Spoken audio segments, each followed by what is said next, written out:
Back to news గా మిగిలిన details చూద్దాం. యుద్ధం మొదలుపెట్టి వారం రోజులైనా అమెరికా ఇజ్రాయెల్ దాడులకు ఇరాన్ లొంగలేదు. చర్చలకు సిద్ధమన్నారని అమెరికా అధ్యక్షుడు ప్రకటించుకున్నా ఇరాన్ కండిషన్లు పెడుతోంది. దాన్ని ఎలాగైనా దారికి తెచ్చుకోవాలని భావిస్తున్న రెండు దేశాలు క్షిపణుల వర్షం కురిపిస్తున్నాయి. ఇరాన్ రాజధాని టెహ్రాన్ పై ఏకంగా 50 మిస్సైళ్లను ప్రయోగించింది ఇజ్రాయెల్.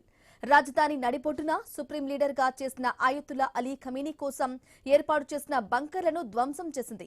ఇక ఎక్కడికక్కడ బంకర్లు ఉన్నాయో ఇజ్రాయెల్ నిఘా సంస్థ మొసాద్ ఇచ్చిన సమాచారంతో 50 ఫైటర్ జెట్లతో ఈ ఆపరేషన్ చేపట్టారు.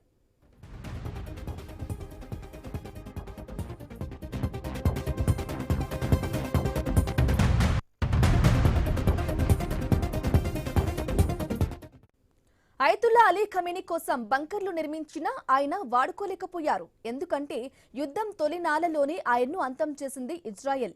ఇప్పుడు ఆ బంకర్లలో సీనియర్ అధికారులు తలదాచుకుంటున్నారు. దీంతో వాళ్ళను అంతం చేసేందుకు స్పెషల్ ఆపరేషన్ చేపట్టింది ఇజ్రాయెల్.